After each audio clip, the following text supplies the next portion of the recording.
ሰላም ጤና ይስጥልኝ። ወቅታዊና ታማኝ መረጃዎችን በፍጥነት የሚያደርሳችሁ የፈጠነ ሚዲያ ነው። ዛሬ በዜና መጽሔታችን ዓለም አቀፍና ሀገራዊ ጉዳዮችን አቀናጅተን ይዘንላችሁ ቀርበናል። በጋሞ ዞን የደረሰው አሰቃቂ አደጋ፣ በአዲስ አበባ ፖሊስ የተደረገው የሹመት ለውጥና አቶ ጌታቸው ረዳ ክሳቸውን ስለማንሳታቸው ዝርዝር መረጃዎችን እናቀርባለን። በመቀጠልም ኢራን በአሜሪካ የጦር ሰፈሮች ላይ የሰነዘረችው ጥቃት፣ ኤፍቢአይ የሰጠውን ማስጠንቀቂያ እንዲሁም የስዊዘርላንድ የተከሰተውን አሰቃቂ ድርጊት ይዘን ቀርበናል። ዝርዝር መረጃዎቹን የማቀርብላችሁ ቃል ኪዳን እሱ ባለው ነኝ። አብራችሁ ቆዩ።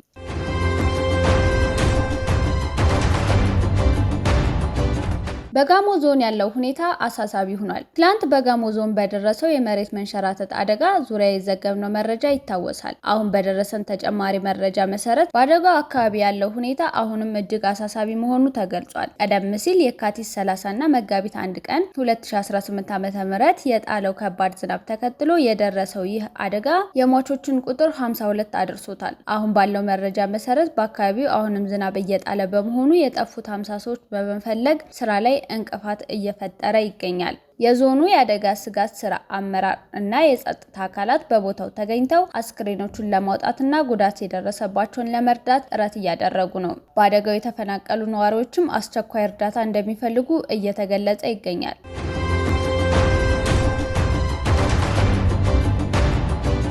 በአዲስ አበባ ፖሊስ ከፍተኛ የሹመት ለውጥ ተደረገ። በአዲስ አበባ ፖሊስ ኮሚሽን ውስጥ ለዓመታት የዘለቀው አመራር በድንገት ተቀይሯል። ላለፉት 7 ዓመታት የአዲስ አበባ ፖሊስ ኮሚሽነር ሆነው ያገለገሉት ኮሚሽነር ጌቱ አራጋው እና 2 ምክትል ኮሚሽነሮች ከኃላፊነታቸው ተነስተዋል። ጠቅላይ ሚኒስትር አብይ አህመድ በተነሱት አመራሮች ምትክ የቀድሞውን የመከላከያ ሰራዊት የምድር ኃይል ዋና አዛዥ ሌተናንት ጀነራል አስራት ደኔሮን የአዲስ አበባ ፖሊስ ኮሚሽነር አድርገው ሹመዋል። ከኮሚሽነሩ በተጨማሪ 2 ምክትል ኮሚሽነሮችም አዲስ ሹመት አግኝተዋል። ይህ የወታደራዊ መኮንን ወደ ፖሊስ ኮሚሽነሩ አመራርነት መምጣት በከተማዋ ጸጥታ መዋቅር ላይ ምን አይነት ለውጥ ይዞ እንደሚመጣ የሚጠበቅ ይሆናል።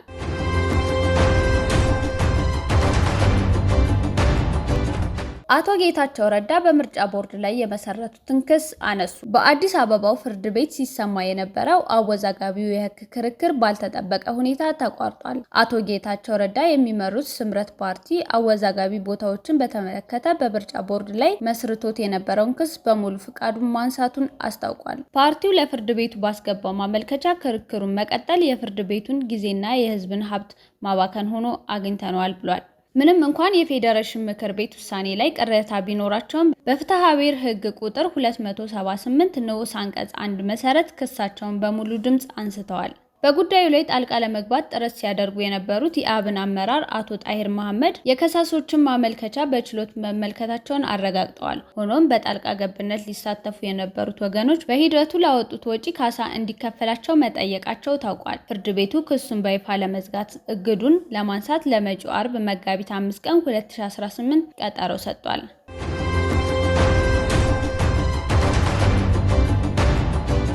አዲስ አበባ ታላቅ ዓለም አቀፍ የፋይናንስ ጉባኤ ልታስተናግድ ነው። አዲስ አበባ ሌላኛው ትልቅ ዓለም አቀፍ ኩነት መዳረሻ ሆናለች። 17ኛው ዓለም አቀፍ የማይክሮ ፋይናንስ ኮንፈረንስ በመጪው መጋቢት 15 እስከ 17 ቀን 2018 ዓ.ም በአዲስ አበባ እንደሚካሄድ የኢትዮጵያ ማይክሮ ፋይናንስ ተቋማት ማህበር አስታውቋል። በተባበሩት መንግስታት የኢኮኖሚ ኮሚሽን አዳራሽ የሚካሄደው ይህ ጉባኤ ቀጣዩ ትውልድ በማይክሮ ፋይናንስ በሚል መሪ ቃል በፈጠራና በፋይናንስ አካታችነት ላይ ይመክራል። በጉባኤው ላይ ከ500 በላይ የሀገር ውስጥና የውጭ ሀገር ምሁራን እንዲሁም የዘርፉ ባለሙያዎች እንደሚሳተፉ ታውቋል። ይህም ለሀገራችን የፋይናንስ ዘርፍ ትልቅ እድገት ይዞ እንደሚመጣ ይጠበቃል።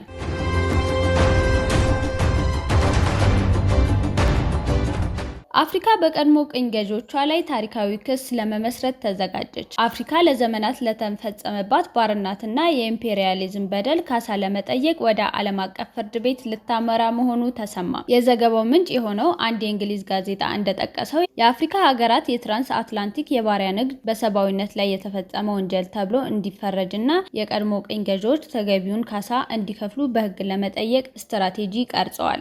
ይህ ታሪካዊ ሊሆን የሚችለው ክስ በዋናነት ፈረንሳይ ፈረንሳይ፣ ስፔን፣ ፖርቹጋል እና እንግሊዝን ኢላማ ያደረገ ነው። አፍሪካውያን ለዚህ የህግ ትግል መነሳሳት ያገኙት ሞሪሼስ የቻጎስ ደሴቶችን ለማስመለስ ካደረገችው ስኬታማ የህግ ተሞክሮ እንደሆነ ተገልጿል። የአፍሪካ ህብረትን በበኩሉ የባሪያ ንግድን በሰብአዊነት ላይ የተፈጸመ ወንጀል በመሆኑን በማወጅ የጋራ አቋም ይዟል። አልጄሪያና ጋናም ይህንን የፍትህ ጥያቄ ወደ ተባበሩት መንግስታት ለማድረስ ቀዳሚውን ሚና እየተጫወቱ ይገኛሉ።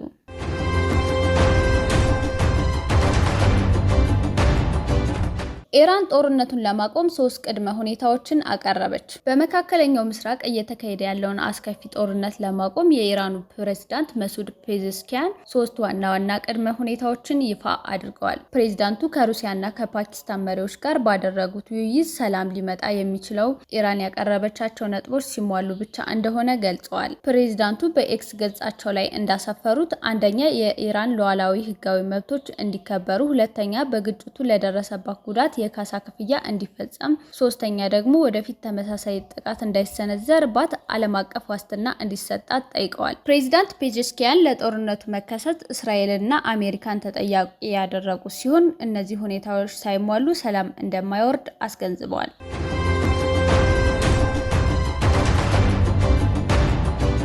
ኢራን በአማዞን የነዳጅ ማከማቻ ላይ የድሮን ጥቃት ሰነዘረች። በመካከለኛው ምስራቅ ያለው ውጥረት አሁን ደግሞ ወደ ነዳጅ ማከማቻ ተቋማት ተሸጋግሯል። በኦማን ስላላህ ወደብ በሚገኝ የነዳጅ ማከማቻ ላይ የድሮን ጥቃት መሰንዘሩን የሀገሪቱ ብሔራዊ ቴሌቪዥን ዘግቧል። ጥቃቱ በተለይ በነዳጅ ታንከሮች ላይ ያነጣጠረ ቢሆንም የብሪታንያው የባህር ላይ ደህንነት ተቋም ኢምፔሪ እንዳረጋገጠው በንግድ መርከቦች ላይ የደረሰ ጉዳት የለም። ኢራን ይህንን እርምጃ የወሰደችው አሜሪካና እስራኤል በግዛቷ ላይ ለሚሰነዝሩት ተከታታይ ጥቃቶች ምላሽ ለመስጠት መሆኑን ገልጿል። ይህ ጥቃት በአካባቢ ያለውን የኃይል አቅርቦትና የባህር ላይ ደህንነት ስጋት ላይ የሚጥል ሲሆን የዓለም የነዳጅ ገበያውንም ሊያናጋ እንደሚችል ተሰግቷል። ኢራን በፋርስ ባህረ ሰላጤ አካባቢ የሚገኙ የነዳጅ ማምረቻ እና ማከማቻ ተቋማትን ማጥቃቷ አጠናክራ ቀጥላለች።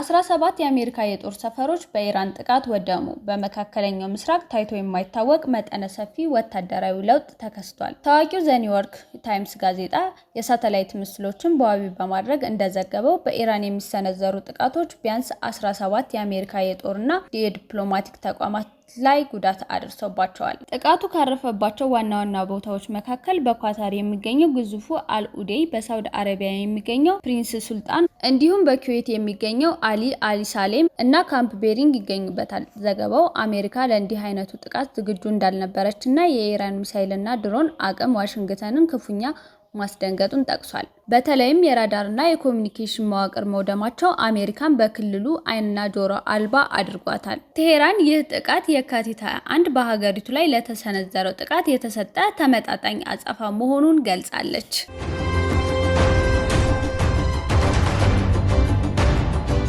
ኢራን በአሜሪካ ካሊፎርኒያ ላይ የድሮን ጥቃት ልትሰነዝር ትችላለች ተባለ።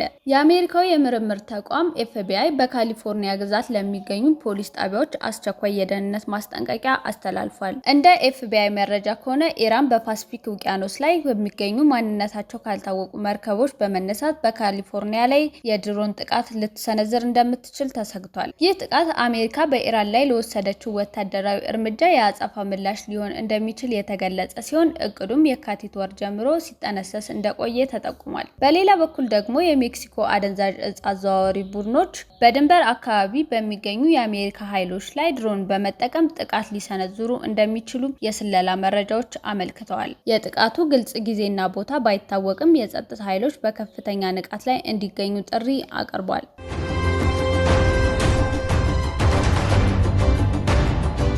በመጨረሻም ወደ አውሮፓ ስንሻገር በስዊዘርላንድ አንድ ግለሰብ በአውቶቡስ ውስጥ በለኮሰው እሳት የ6 ሰዎች ሕይወት ጠፋ።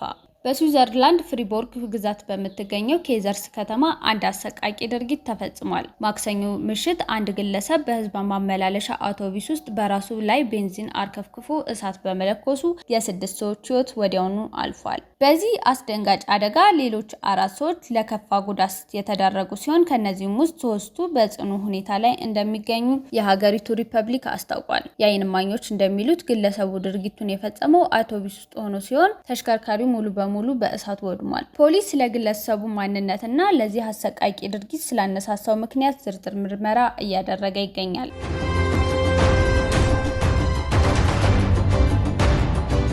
የተከበራችሁ የፈጠነ ሚዲያ ተከታዮች ዛሬ ያቀረብናቸው መረጃዎች እነዚህን ይመስሉ ነበር። ቻናላችንን ሰብስክራይብ በማድረግ ሁልጊዜ ፈጣን መረጃዎችን ያገኙ።